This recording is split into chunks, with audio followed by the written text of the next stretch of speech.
des questions pratiques sur des problématiques qui concernent votre quotidien, que vous soyez professionnel dans les 5 métiers que compte l'UNIS, que vous soyez copropriétaire ou que vous soyez membre de conseils syndicaux. Et on va essayer, évidemment, autant que faire se peut, d'apporter des réponses concrètes à ces questions que vous vous posez. Président Christophe Tannet, bonsoir. Bonsoir Gabi, bonsoir à tous. Alors, le thème de ce soir, la réforme de la copropriété. Le 18 mai dernier, sauf erreur de ma part, je suis pratiquement sûr de ce que je vais affirmer, oui, on parlait déjà de copropriété. Oui. Pourquoi diable remettre le couvert, si j'ose dire?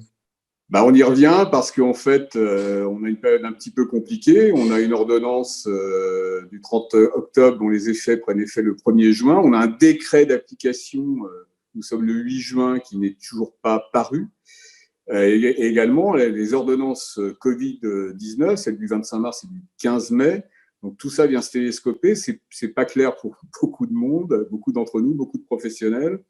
Mais comme on connaît déjà assez bien en détail le décret d'application, même s'il n'est pas paru, on peut quand même avancer sur des explications et donc clarifier la situation pour l'ensemble des syndics et des conseils syndicaux. Oui. Et si vous connaissez l'évolution du droit, c'est parce que vous avez participé depuis plusieurs jours, plusieurs semaines, à de nombreuses réunions au ministère qui finalement impactent énormément dans leurs conséquences deux volets, le syndic et l'Assemblée générale. C'est bien ça? Absolument. L'ordonnance et le décret impliquent ces deux secteurs, notamment l'Assemblée générale, le syndic un peu moins, mais l'Assemblée générale, effectivement, va être impactée de manière très forte, les modes de convocation notamment. Il y a d'autres points qu'on va évoquer effectivement tout au long de cette conférence. Alors, on va débuter, si vous voulez bien, par le syndic de copropriété et le contrat notamment de ce syndic. Et pour ça, on va solliciter l'expertise d'Olivier Safar, le président de la commission copropriété de l'UNIS. On va espérer que Isoline Regnault de la Motte soit présente parmi nous. Vous la connaissez, Isoline, c'est une des membres de cette Dream Team juridique de l'UNIS qui, elle, est spécialisée dans toutes ces questions de copropriété. Et puis, le nouveau venu dans ces lives, c'est Emmanuel Devandin. C'est un Lyonnais et lui aussi, là-bas, dans la capitale des Gaules, s'intéresse évidemment à la copropriété professionnellement, mais aussi syndicalement. Est-ce que Emmanuel est là? Il est là avec un magnifique pont derrière. Et s'il ouvre son micro, on sera à deux doigts du bonheur. Alors, bonjour à tous, merci de nous accueillir. Évidemment, voilà. Alors, le contrat de syndic, évidemment, il y a une question que de nombreux professionnels nous ont posée depuis qu'ils sont au courant du thème qu'on va aborder. C'est ce contrat devait être revu, devait être renégocié avec le gouvernement tous les 2 ans. Quand est-ce qu'on aura, nous demandent vos confrères, quand est-ce qu'on aura le contrat version 2, si j'ose dire? Lequel d'entre vous peut nous éclairer, sinon nous éblouir? Alors, vous éblouir, je ne sais pas. Vous éclairer, vous dire que pour le moment, il n'y a pas de version 2 prête. Mais une chose est claire, c'est que votre contrat de syndic, tel qu'il est aujourd'hui, doit être conservé. Il y a quelques modifications. Une modification, c'est sur le montant de l'état daté. Vous savez qu'il est au maximum à 380 € TTC. Donc, si vous étiez au-dessus, vous devez modifier votre contrat de syndic pour en tenir compte. En revanche, dans l'ordonnance, il est prévu qu'il y a certains points qui pourraient être rajoutés. Mais tant que le décret n'est pas venu modifier le contrat de syndic, je vous invite plutôt à indiquer ces informations dans le procès-verbal de l'Assemblée générale si vous avez effectivement à les convoquer. Exemple, ce sont les honoraires sur travaux. Vous savez que dans l'ordonnance, on a le droit d'indiquer et on doit indiquer les honoraires sur travaux. Ils restent dégressifs. Donc, indiquez-le si vous le souhaitez dans votre procès-verbal de l'Assemblée générale en disant que vous avez renouvelé le contrat de syndic. Indiquez les dates, bien évidemment, très clairement de prise d'effet et de fin de votre contrat de syndic et vous rajoutez un petit paragraphe en dessous en indiquant le montant de ces honoraires de travaux dégressifs. Vous avez parlé de l'état daté, pas mal de questions encore. On avait déjà évoqué cette question le 18 mai dernier, mais ces 380 € sont un plafond. Est-ce que oui, moi qui facturais 288, je vais allègrement augmenter mes tarifs? Quelle est la position de l'UNIS sur ce point? Surtout pas. L'UNIS recommande, après c'est du gré à gré puisque c'est contractuel. Donc l'UNIS recommande à ses adhérents, évidemment, si vous avez un tarif à 280 que vous passez à 380, je pense que vos clients ne vont pas être contents. Je rappelle que c'est un plafond Il ne faut pas, donc, à partir du 1er juin, depuis le 1er juin, tout état daté ne peut pas dépasser 380 € TTC en facturation, même si votre contrat prévoyait plus et même si votre contrat est toujours en cours. Donc ça, c'est une disposition de l'ordre public à laquelle on peut déroger. Vous avez des syndics qui sont légèrement en dessous. Après, s'ils veulent passer, c'est pas l'esprit de la loi. L'esprit de la loi, c'est un plafond. Ceux qui sont en dessous, ça prouve qu'ils s'en contentaient. Donc, bien évidemment, à mon avis, il ne faut pas augmenter les honoraires. Mais ça, là-dessus, chacun fera ce qu'il doit. Alors, une question de Sonia qui nous demande, qui aimerait connaître l'interprétation que vous faites de l'article 18.7 dans le cas où l'initiative émane du syndicat des copropriétaires, sauf erreur de ma part, mais vous connaissez mon incompétence en la matière. L'article 18.7, c'est lorsque le syndic de copropriété ne veut pas renouveler le contrat de son syndic, c'est ça? Alors, pour être plus clair, c'est lorsqu'une partie ne souhaite pas conclure un nouveau contrat de syndic avec le même co-contractant. C'est-à-dire qu'il peut venir d'un côté comme de l'autre. Et ça, c'est une analyse qu'il faut partager. Il faut bien comprendre que ce soit le syndic qui ne veut plus continuer sa mission et qui l'indique, soit effectivement l'Assemblée générale qui décide de ne plus conclure de contrat de syndic avec ce syndic actuel. Et là, bien évidemment, il y a des obligations d'information. L'obligation d'information d'un côté est de 3 mois précédant le terme du contrat, si effectivement on a besoin de cette question-là. Et bien évidemment, le conseil syndical doit informer le syndic, même chose, 3 mois avant la tenue de l'Assemblée générale. Donc on a effectivement des choses qui sont d'un côté comme de l'autre, avec de l'anticipation, avec prévenir d'un côté soit le syndic, soit le conseil syndical. Des questions qui portent sur les services supplémentaires. Est-ce qu'ils peuvent figurer dans ce contrat de syndic? Sous quelle forme? Dans quelles conditions? Est-ce que les prix doivent être affichés? Comment ça se passe? Alors, pour l'instant, dans le contrat de syndic, c'est un contrat à part. Que les choses soient claires. Le contrat de syndic se vote à la majorité de l'article 25. Le contrat de prestation de service est un contrat différencié. Il se vote à la majorité de l'article 24. Ce contrat doit indiquer les prestations de services que le syndic propose avec les montants.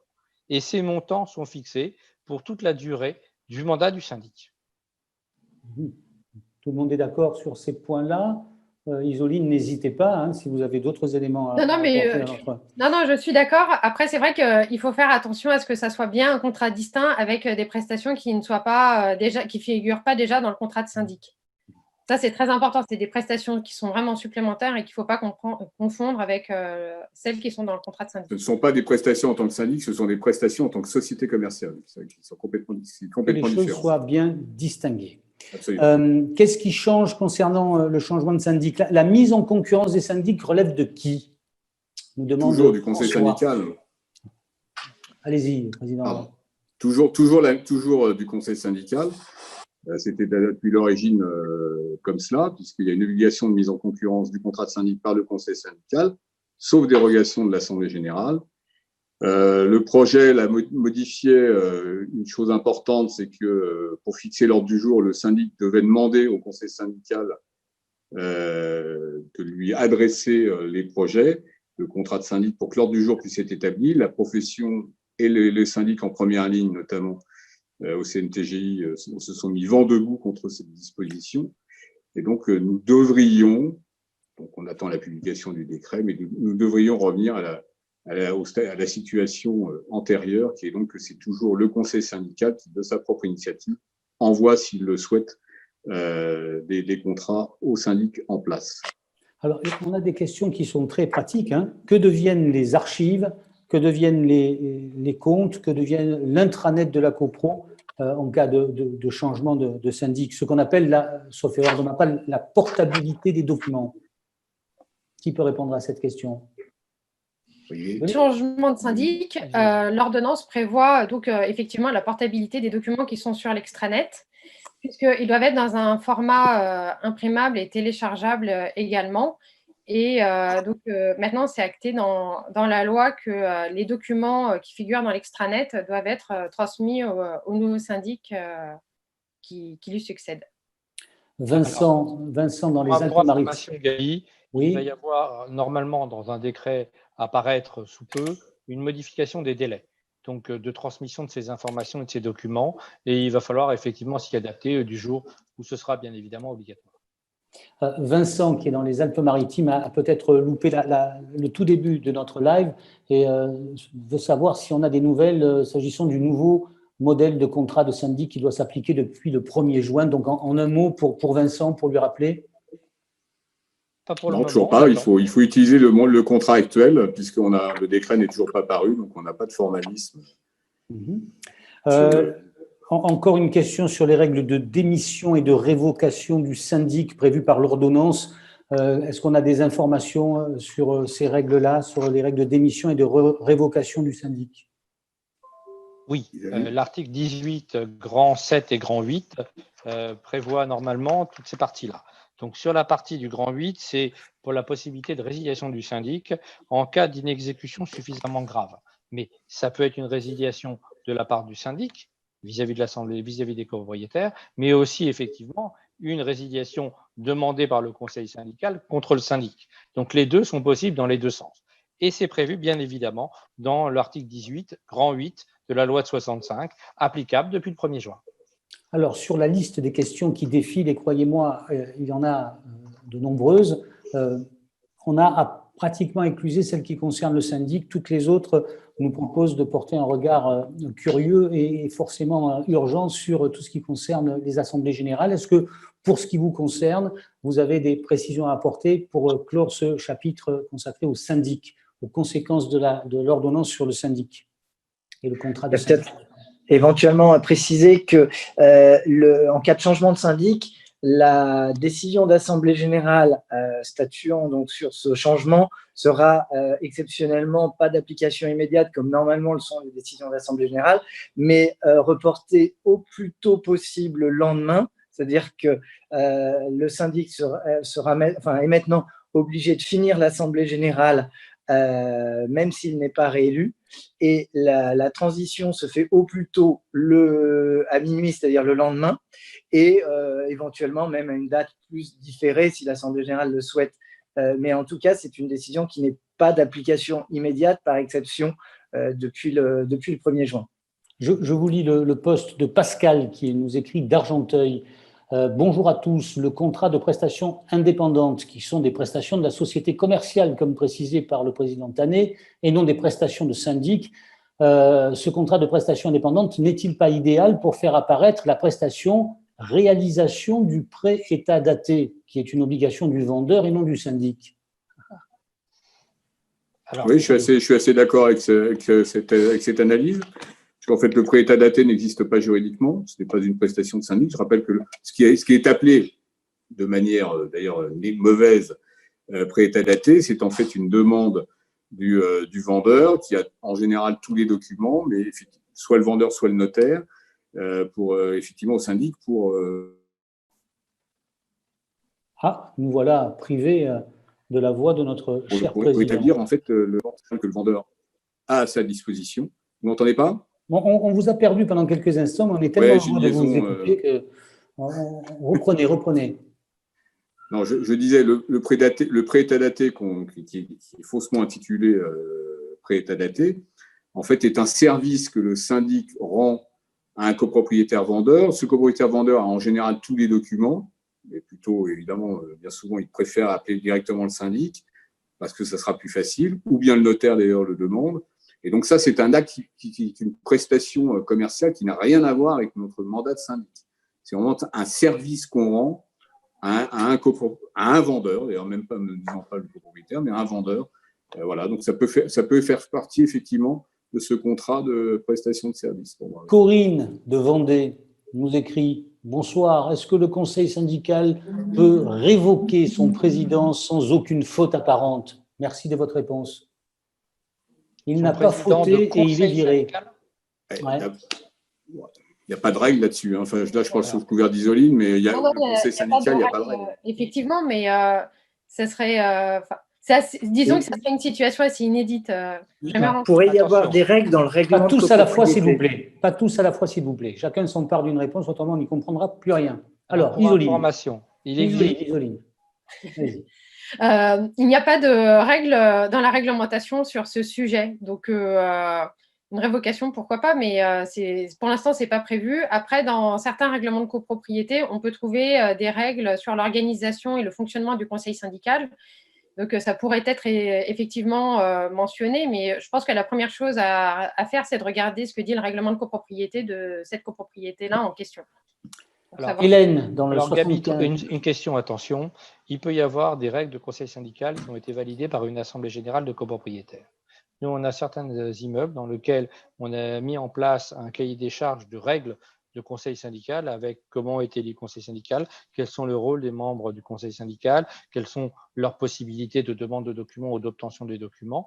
Et il est possible effectivement que dans ce principe de gouvernance, il y ait une organisation pour démettre le président du conseil syndical qui a été élu ou révoquer le président du conseil syndical.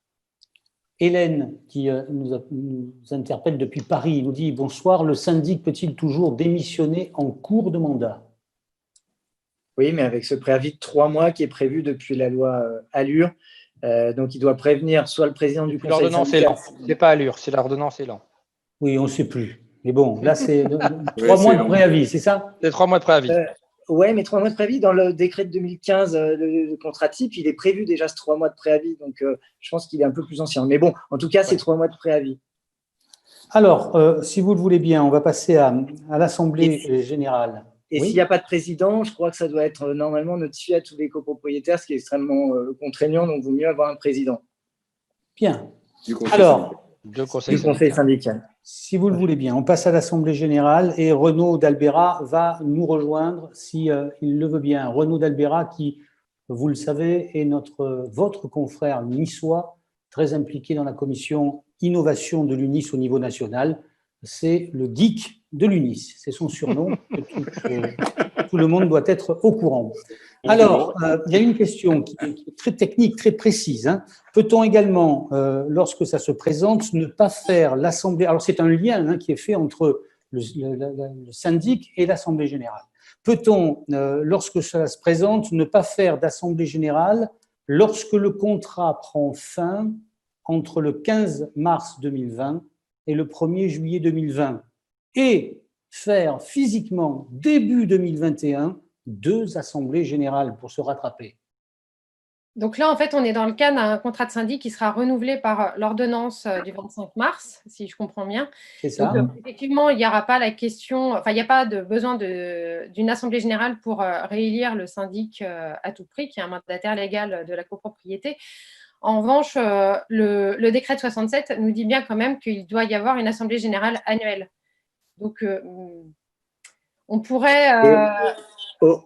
Au-delà de ça, ça paraît… Non, attendez, on laisse finir et après on prend la parole. Dans une copropriété où il n'y aurait pas d'urgence et vraiment de choses à faire voter, on pourrait comprendre cette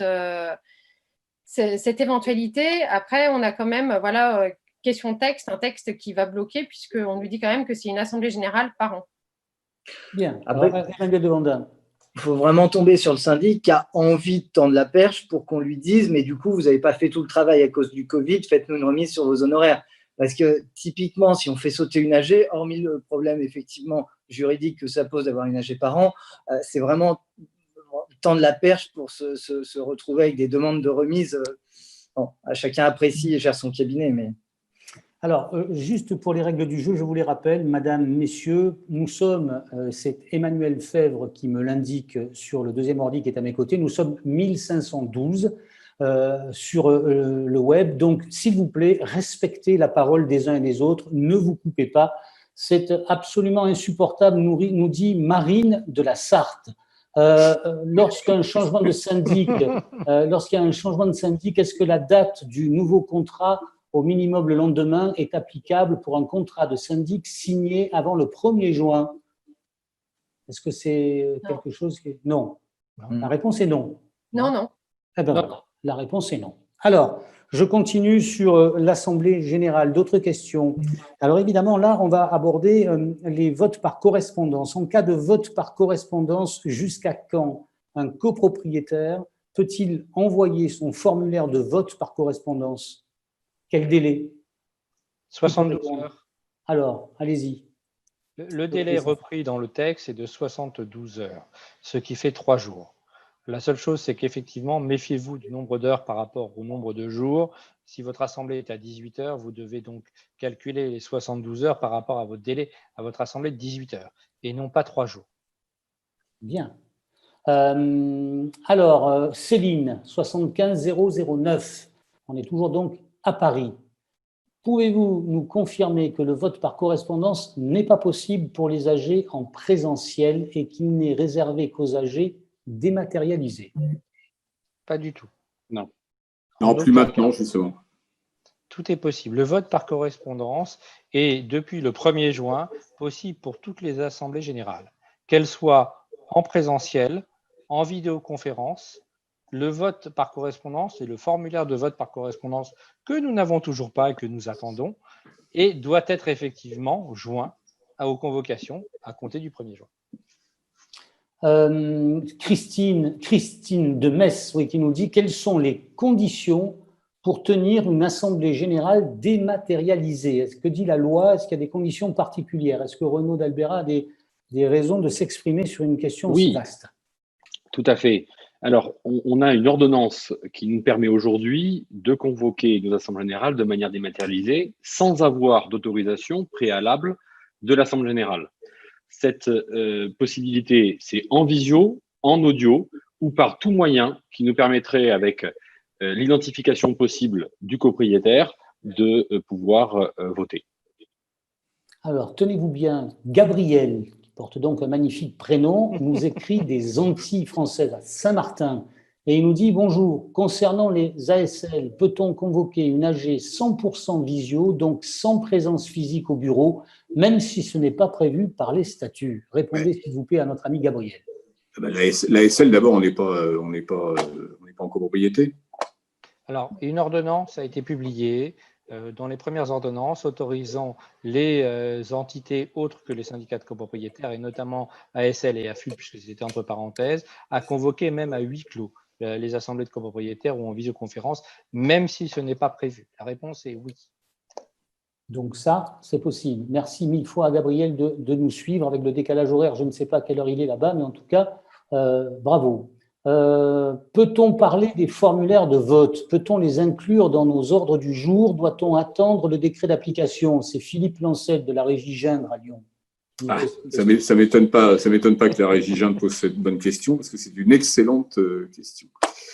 Écoutez, le formulaire est prêt, parce qu'on l'a longuement, pour vous donner une idée, lors d'une première réunion du CNTGI, on a passé 2h30, et après on a repassé une deuxième réunion uniquement spécifique sur ce sujet qui a duré environ 2h30 aussi.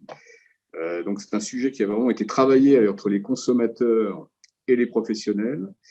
Bon, je peux rien dire sur le vote, mais enfin ça fait, voilà, c'est vraiment un formulaire qui est très souple, c'est-à-dire que c'est un modèle dont il faut s'inspirer. Il y a certaines choses qu'on ne peut pas modifier, mais on a fait en sorte que ça puisse s'adapter quasiment à tous les logiciels.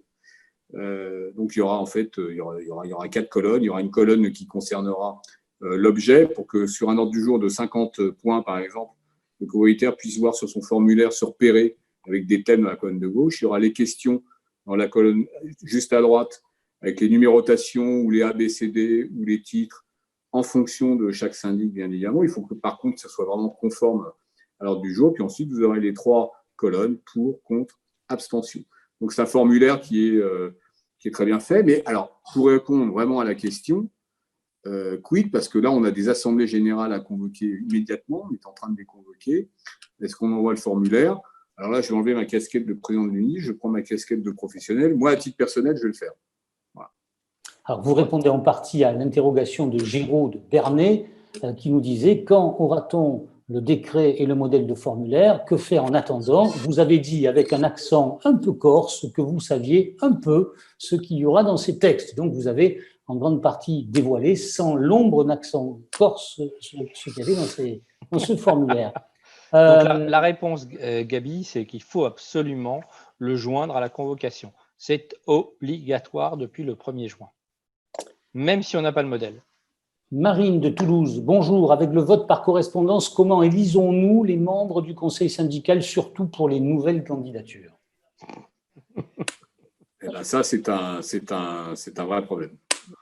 Après, il faut quand même rappeler qu'avec les ordonnances Covid, justement, qui ont été prises pendant cette période sanitaire, les membres des conseils syndicaux ont aussi leur mandat qui sont renouvelés comme les syndics lorsqu'ils expirent entre le 12 mars et le 23 juillet. Absolument. Ça peut être quand même une solution, une partie de la réponse, mais effectivement, pour des conseils syndicaux qui ne sont pas concernés par cette disposition-là, parce que, par exemple, le mandat se termine en septembre, le vote par correspondance, c'est quand même nettement plus compliqué. Oui, mais Isoline, ce que vous dites est juste, mais de toute façon, ce sera reporté parce que ce que je veux dire par là, c'est que même les assemblées futures en 2021, un vote par correspondance ne peut pas statuer par définition sur des candidats dont on ignore s'ils sont portés à candidature ou pas. Alors, je pense qu'en fait, il faudrait justement prévoir, ça demande une autre organisation de l'Assemblée générale, prévoir peut-être des candidatures en amont qui seraient jointes à la convocation, mais effectivement, c'est une situation qui est complètement inédite et à laquelle… Oui, et qui n'est pas prévue par la législation, parce que autant la plupart des syndics mettent dans l'ordre du jour, rappellent la composition actuelle du conseil syndical et éventuellement même d'ailleurs précisent ceux qui sont déjà présentés officiellement. Mais vous pouvez avoir une présentation, quelqu'un se présente en pleine séance, évidemment, on ne peut pas voter dessus par correspondance. Non. Oui. Après, c'est peut-être pour ça que depuis 45 ans, il y avait des pouvoirs et pas de vote par correspondance, parce que justement, il était bien admis par la jurisprudence, etc., qu'en séance, il pouvait se passer des choses qui étaient nécessaires pour le vote. Donc, le contre-pied qui a été pris par la loi Elan en prévoyant le vote par correspondance, effectivement, là, se prend un peu les pieds dans le tapis. Alors, par contre, qu'est-ce qui va se passer s'il y a effectivement, parce que la question pratique, Gabi, c'est ça, c'est que qu'est-ce qui se passe s'il y a un conseiller, une personne qui se présente? Est-ce que la personne qui a voté par correspondance, on la considère comme contre? Est-ce qu'on la considère comme ne participant pas au vote? Donc, ça veut dire on la sort des tantièmes de vote? C'est des vraies questions, ça, quand même. Tout à fait. Alors, les vraies questions ont été soulevées à certains moments. On a considéré qu'effectivement, quelqu'un qui avait envoyé un vote par correspondance en indiquant pour les membres du conseil syndical, même s'il n'était pas indiqué les noms du conseil syndical, était réputé voter pour.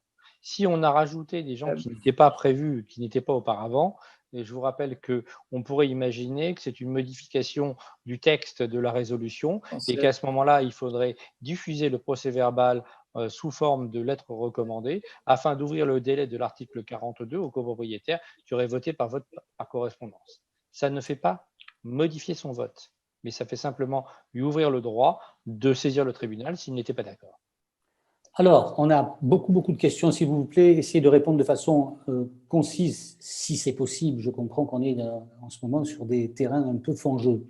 Jonathan de Sergic nous dit « Bonjour, j'ai bien compris que vous, président Tanet, en excellent professionnel, vous joignez le formulaire, mais sans modèle, avez-vous une temporalité de mise à disposition de ce fameux formulaire ?» Une temporalité. Est-ce que vous savez quand? Écoutez, non, mais on relance. Non, mais j'ai encore relancé le ministère aujourd'hui pour savoir où est-ce que ça en était. Donc, on est constamment là-dessus, bien évidemment, puisque c'est fondamental pour nous. Et je n'ai pas de réponse. Donc, j'espère qu'il n'y a pas de problème, soit vis-à-vis du Conseil d'État ou autre. Je n'en sais rien. Pour l'instant, je n'ai pas eu de contact là depuis. Alors, on va enfoncer le clou. Laure est à Montpellier, nous dit bonsoir. Où pouvons-nous trouver le modèle du formulaire de vote par correspondance? Je pense que, vu les questions, ça serait pas mal de demander si l'UNIS pouvait transmettre une sorte de modèle en attendant la publication du texte. C'est mon avis, dit-elle. Oui, écoutez, on n'y a pas réfléchi, mais je pense effectivement qu'on peut le faire en rappelant qu'on dégage notre responsabilité, mais je pense que nos adhérents et les professionnels ont besoin d'un modèle pour les guider. Et je pense que puisqu'on connaît du modèle envisagé, je pense qu'on peut effectivement leur produire quelque chose de très rapidement, même si le décret ne paraît pas tout de suite. Alors, on a déjà diffusé en fait un descriptif quand même du formulaire. Oui, mais là, on va pouvoir aller plus. Dans le procès-verbal de la commission copropriété, on a indiqué ce qui devait figurer dans ce formulaire de vote. Sachez que certains éditeurs de logiciels ont repris ces choses-là et ont créé un formulaire de vote qui, pour l'instant, n'a pas été validé par arrêté, mais qui permet effectivement à ceux qui le souhaitent de convoquer leur assemblée générale sous leur propre responsabilité. Bien, alors encore un mot de Gabriel aux Antilles. J'ai regardé, il est 11h30, donc je pensais qu'il était en pleine nuit. En fait, il est presque à l'heure de l'apéritif. Donc, il nous dit un grand merci. Concernant les frais d'Assemblée générale par visio, peut-on les imputer au réel, à la copropriété, comme la loi nous l'autorise sans l'accord de l'AG? Ce sujet est important, nous dit Gabriel. Alors oui, tout à fait, c'est un sujet qui est important et il faut distinguer deux choses.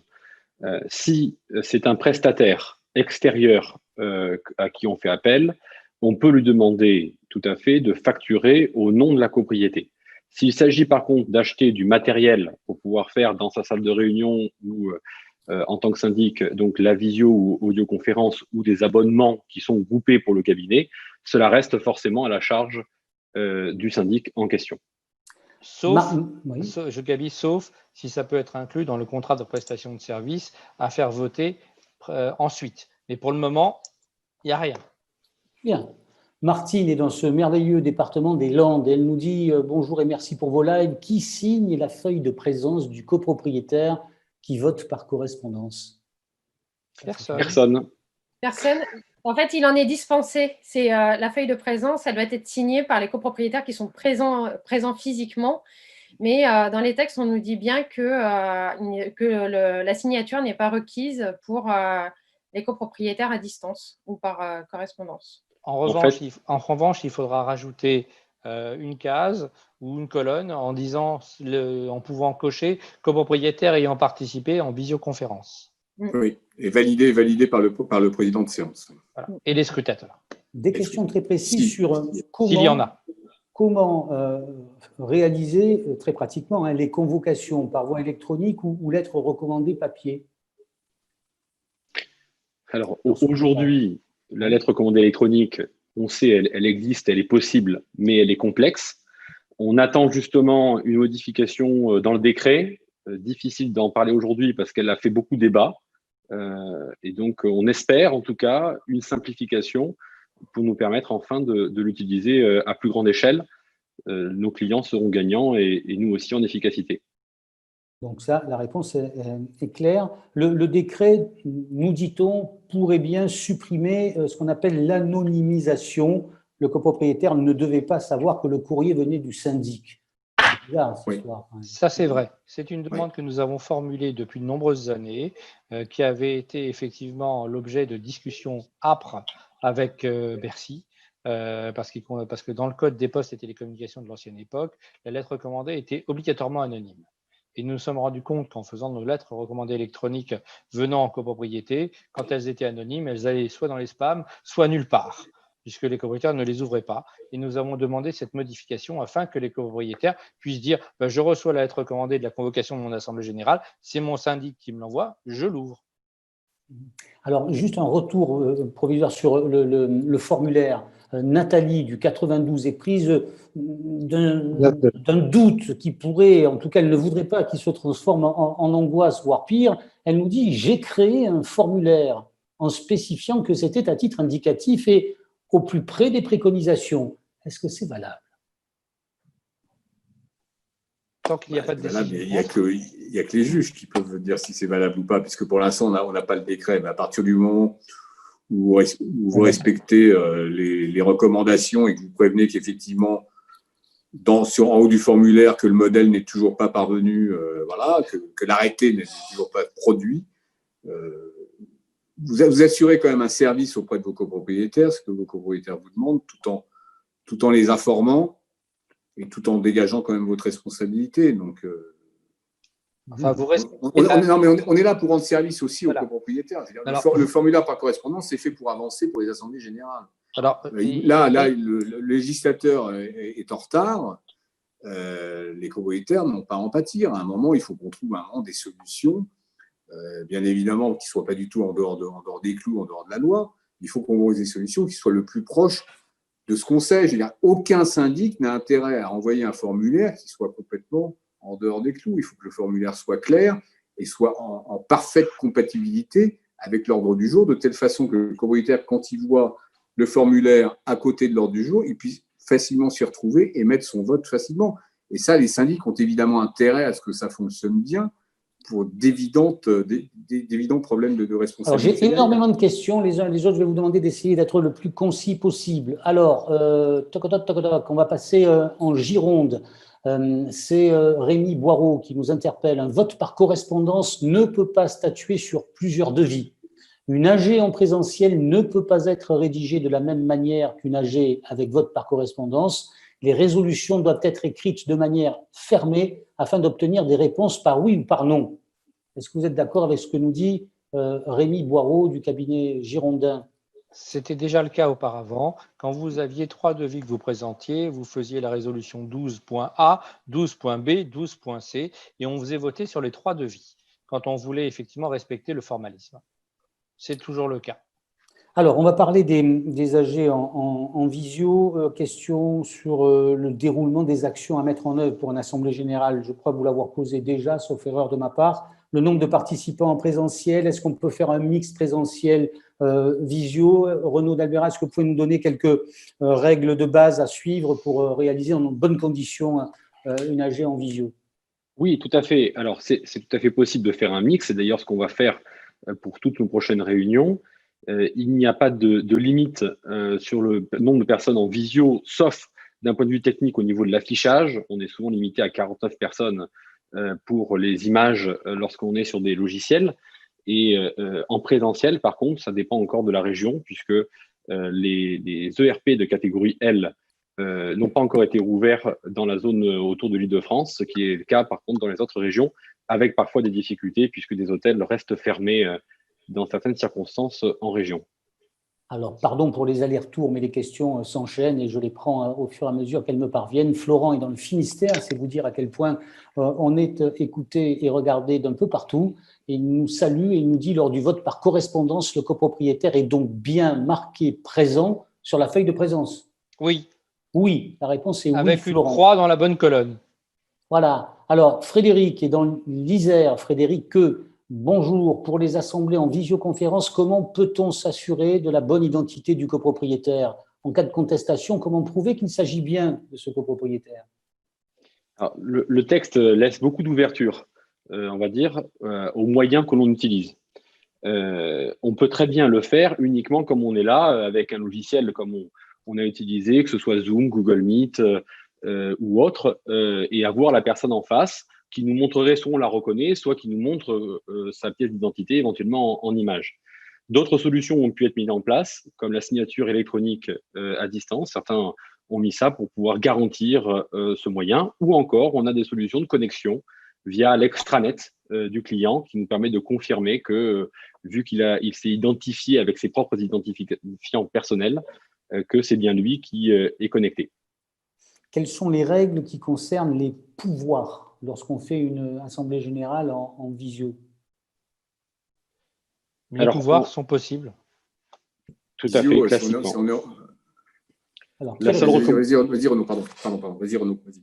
La seule recommandation, c'est donc si le propriétaire à distance a un pouvoir, c'est de vous le transmettre par email dans un premier temps, en lui demandant de vous adresser l'original par courrier en parallèle, puisqu'on devra l'annexer à notre PV d'Assemblée générale. Un délai de 8 jours.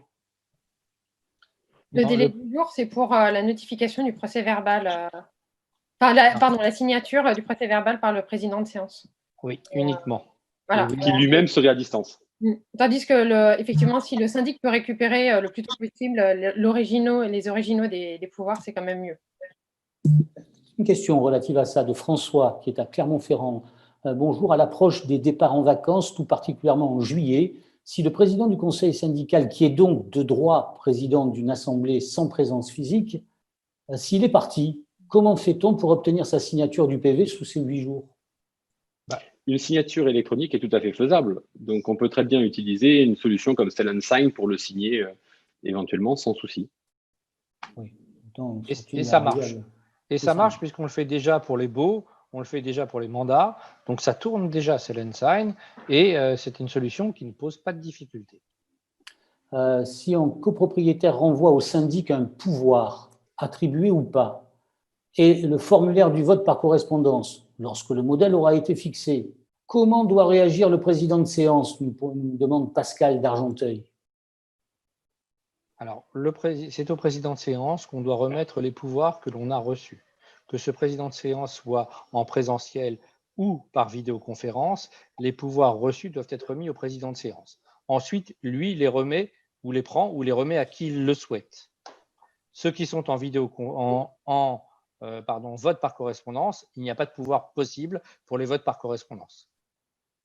Est-ce que le procès verbal d'une assemblée générale qui s'est menée en visio peut prendre la forme de cette visio enregistrée et adressée à tous les copropriétaires? Alors, la réponse est non. Le procès verbal de l'Assemblée générale est un relevé de décision. Il est écrit et validé par signature. Il n'est pas possible de vous envoyer une vidéo de ce qui s'est passé pendant l'Assemblée générale. Donc ça, c'est clair, net et précis. Est-ce que l'UNIS, on avait posé cette question, mais maintenant qu'on a un tout petit peu de recul, est-ce que l'UNIS préconise telle plateforme plutôt que telle autre pour mener des assemblées générales? Et je le disais, est-ce que l'UNIS envisage de créer un modèle ou de travailler avec un éditeur pour mettre en place un outil performant pour vos métiers? Non, je parlerai techniquement, je parlerai politiquement après. Très bien. Alors, techniquement, Renaud, à toi l'honneur. C'est gentil, merci. Le geek va donc parler. Le sujet de la commission innovation donc est justement d'appréhender au maximum avec les startups et les sociétés qu'est-ce qui se fait, qu'est-ce qu'on peut faire et comment améliorer la chose. On a rencontré un certain nombre de startups et de sociétés de logiciels qui aujourd'hui ont commencé à mettre en place des solutions. Les solutions ne sont jamais complètes de A à Z pour la totalité de l'Assemblée générale et ont un coût parfois non négligeable. Aujourd'hui, ce qui marche, ce qui est faisable, c'est d'utiliser tout simplement les logiciels tels que Zoom, Google Meet ou d'autres Cisco WebEx, Teams, par exemple, de Microsoft, et qui aujourd'hui ont des outils suffisamment performants pour en visio, en audioconférence ou même par téléphone pouvoir agréger l'ensemble des personnes et ça permet de fonctionner. Après, c'est vrai que ça devient compliqué pour les grosses assemblées générales. Il faudra sûrement, au-delà de 40 ou 50 lots, qu'il y ait une deuxième personne qui vienne assister le syndic pour l'aider à tenir les logiciels métiers d'Assemblée générale et la vision. C'est une question qui nous est posée depuis Bordeaux encore une fois. Si nous avons des copropriétés qui dépassent les 100 copropriétaires, alors comment est-ce qu'on peut techniquement organiser une visio? Est-ce que vous avez la méthode, Renaud? Techniquement, c'est faisable puisqu'on peut monter dans ces systèmes-là, Zoom ou autres, à plusieurs centaines de personnes. Maintenant, à gérer, ça devient compliqué. C'est là où la deuxième personne devient presque indispensable. Et il faut bien entendu cadrer en coupant les micros, en gérant comme vous le faites. Comme je le fais tout à l'heure, par exemple. Hein. Mais tout à fait, comme vous le faites si bien, Gabi. Il faut que ce soit le syndic qui ait la main. Avec autant de personnes, par exemple, il faut que les copropriétaires puissent lever la main. Les micros sont forcément contrôlés par le secrétaire de séance, par l'assistant gestionnaire. Sinon, c'est impensable. En fait, vous allez avoir effectivement deux personnes. Une personne qui va tenir l'assemblée générale physique et un assistant, ou bien d'ailleurs le gestionnaire, qui va tenir l'assemblée générale en visio. Donc, il ne faut pas oublier que c'est un facteur aussi supplémentaire de coût. Un de vos confrères nous demande et vous demande quel matériel il faut au fond pour organiser une visio AG. Et puis moi, je complète en disant, est-ce que c'est cher? Alors, pour une visio, une caméra, un micro, une connexion Internet haut débit, il existe même maintenant pour des systèmes 4G pour aller à distance dans des réunions extérieures qui fonctionnent bien. Ça suffit. Maintenant, dans une salle de réunion, il va falloir ajouter peut-être un système de micro déporté, un projecteur ou un grand écran pour pouvoir voir les copropriétaires à distance. Le coût va varier, on va dire, entre 3 et 6 000 euros pour équiper une salle moyenne. Et puis après, ça peut aller beaucoup plus loin si on est une très grande salle. 6 000 euros pour avoir un rétroprojecteur qui diffuse derrière moi ce que je vois sur mon écran? Tout le système, vidéo, 4K, vous savez, moi j'aime bien la technologie. Bang & Olufsen et machin, vous allez très très haut, oui d'accord. Alors Anthony nous dit, il n'y a pas que ça, hein, Gabi. Il y a aussi les micros déportés, il peut y avoir des caméras qui filment aussi la salle et les copropriétaires qui sont en présentiel. La plupart du temps, vous n'avez pas le rétroprojecteur dans le dos, vous l'avez sur le côté, parce que si vous l'avez dans le dos, vous ne voyez pas ce qui se passe, et il faut qu'il soit plutôt sur le côté par rapport à l'endroit où vous vous trouvez. Donc, la salle est à organiser, à travailler différemment, Et je vous rappelle que les gestes barrières et la distanciation sociale s'appliquent toujours. Il faut 4 mètres carrés, fait que dans certaines salles, même si on est équipé, on ne pourra pas rentrer grand monde en présentiel. Technique, on parle très technique. Anthony nous dit Zoom ne permet pas d'identifier la personne comme le précise le décret. Et Céline s'interroge, en cas d'assemblée sur Zoom, doit-on communiquer l'identifiant et le mot de passe de la réunion dans la convocation? Alors oui, il est préférable d'indiquer les informations de connexion dans la convocation pour pouvoir montrer comme une convocation un lieu qu'il y avait bien toutes les informations qui étaient jointes et le prouver via le recommandé qui a été transmis. Après, au niveau de l'identification, non, c'est pas Zoom qui permet de faire ça. Même si il y a des options qui permettent d'avoir un lien personnalisé, ça c'est des options un peu avancées. C'est pour ça qu'il faut s'adjoindre d'une solution indépendante. Mais je l'ai dit, ça peut être très simple. Le copropriétaire qui vous montre, par exemple, la pièce d'identité à l'image, vous faites ne serait-ce qu'un petit screenshot et vous avez donc l'information suffisante. Voilà. Donc il faut aller dans les solutions simples aujourd'hui et pragmatiques.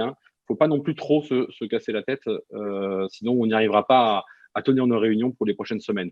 Après, nous aurons des outils dans les prochains mois, je l'espère, qui seront beaucoup plus performants et liés à nos logiciels métiers.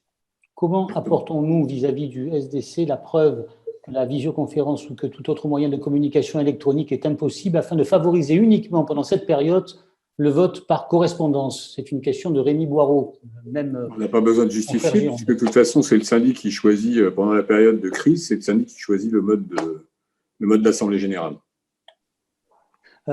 Renaud, est-ce que vous avez, depuis notre dernier rendez-vous du 18 mai, mené des assemblées générales en visio et comment ça s'est passé? Est-ce que vous pouvez témoigner, s'il vous plaît? Oui, tout à fait. J'ai tenu des assemblées générales. Alors, il y avait peu de copropriétaires dans les réunions où j'ai tenu en visio, puisqu'on était entre 5 et 10 personnes à distance.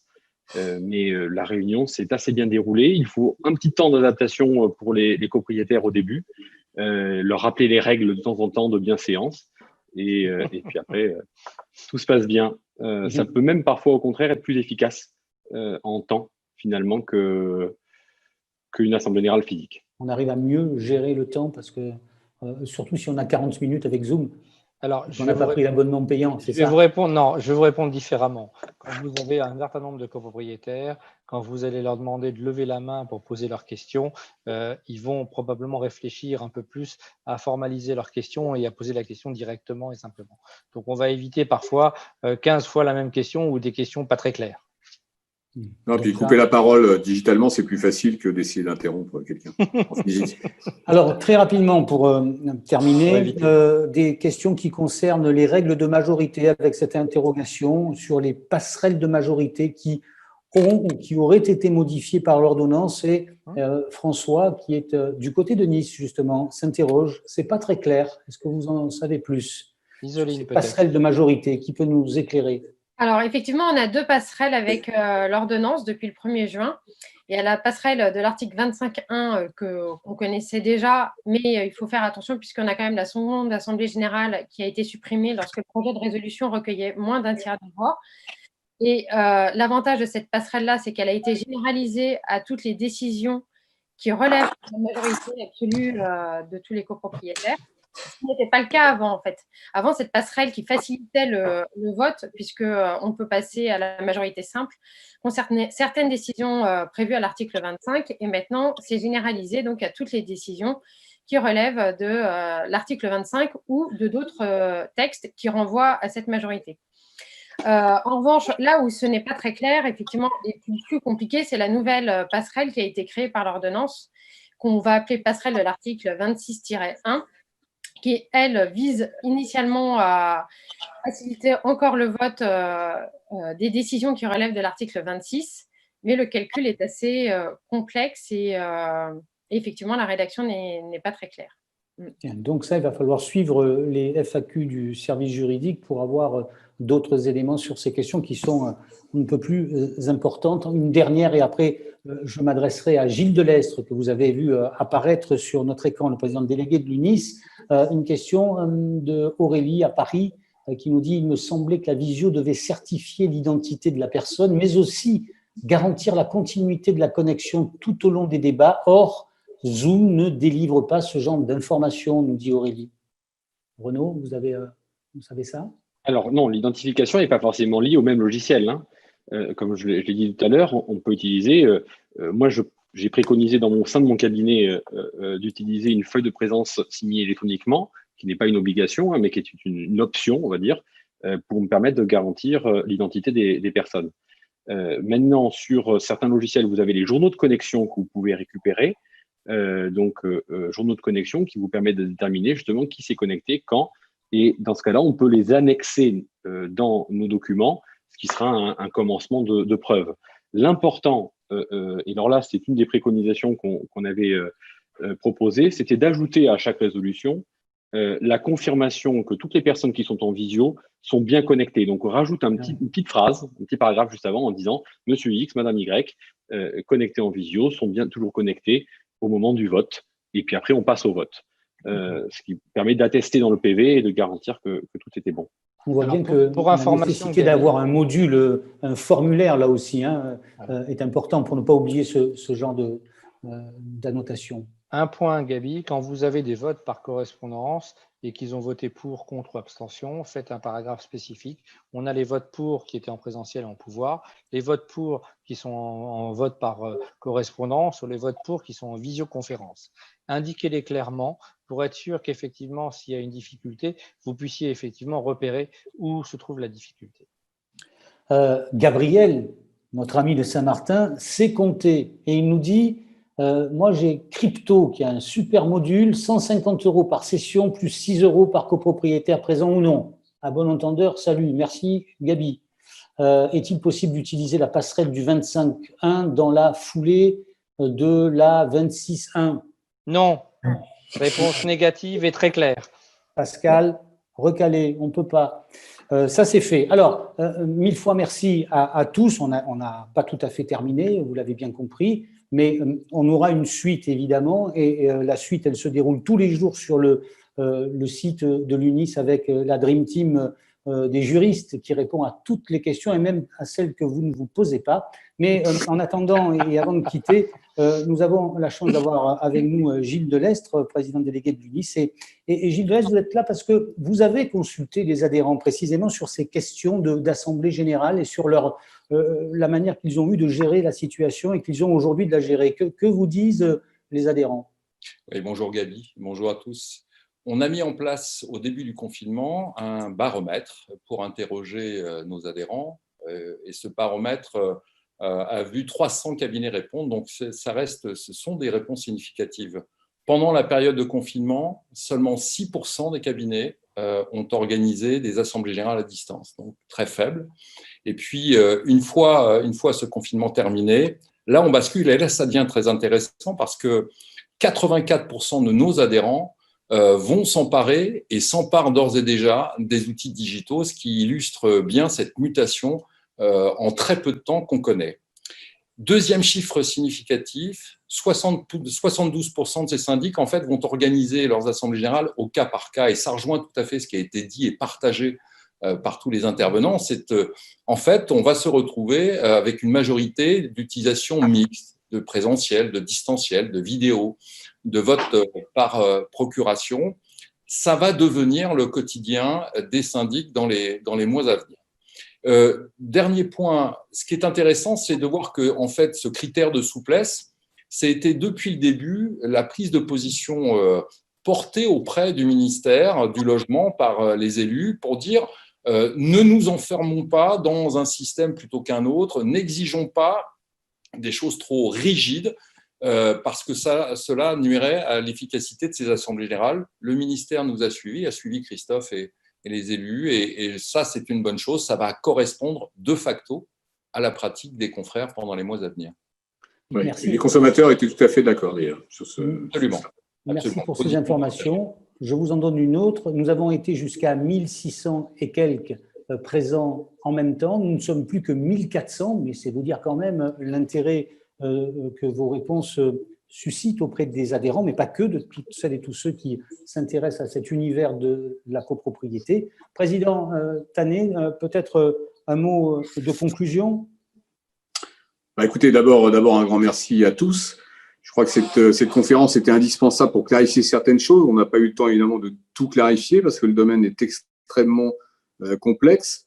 Je vais vous donner rendez-vous peut-être à la fin du mois ou au début du mois de juillet, ou peut-être même avant, en fonction effectivement de l'apparition du décret, parce que dès qu'il sera paru, je pense que ce sera justifié de faire une live en ce sens. Et le prochain thème, à part effectivement le décret, ça sera la gestion locative. Cette gestion locative qu'on a reportée déjà 2 fois en raison des urgences liées à la copropriété. Et il y a des sujets évidemment très importants comme les locaux commerciaux, même si maintenant on commence à avoir des réponses qui sont quand même très, très, très certaines. Donc on fera une réunion, effectivement, une live conférence sur la gestion locative et sur les loyers. Président Tanet, une dernière question qui, par ricochet, va forcément aboutir sur le bureau de notre amie Isoline. C'est Marine qui est à Toulouse et qui nous dit, concernant le vote de la délégation de pouvoir au conseil syndical, l'UNIS peut-il rédiger un modèle et nous le communiquer, s'il vous plaît? Alors, ça, c'est une question qui est effectivement bien notée. Après, ça marche plus. Ça marche, on vous entend parfaitement, mieux ça serait trop. Je disais, donc, cette question, elle est bien notée, mais effectivement, avec le décret qu'on attend, il peut y avoir aussi des précisions qui vont peut-être venir s'ajouter. Ce qui fait que ce n'est pas forcément toujours évident de rédiger des projets de résolution en ce moment, en n'ayant pas tous les textes susceptibles de s'appliquer. Bien, en tout cas, merci. Je sais que de toute façon, vous allez le faire tôt ou tard. Donc, le plus tôt sera le mieux, mais ça, la loi nous dictera le plus tôt sera le mieux, mais effectivement, c'est mieux avec les textes aussi. On était tellement heureux d'avoir une femme sur ce plateau. Merci à tous et à toutes pour toutes ces informations que vous avez délivrées, parfois dans un climat un petit peu agité, mais c'est le signe d'une vitalité, de l'approche de l'été, de toutes ces assemblées générales qui vont s'accumuler à partir de maintenant et jusqu'au mois de novembre, voire même de décembre. Merci à tous, bonne soirée et donc à très vite pour un nouveau live. Au revoir à tous. Merci à tous. Merci Bonne beaucoup. soirée à tous et Merci. surtout, Au revoir. bonne assemblée générale à tous.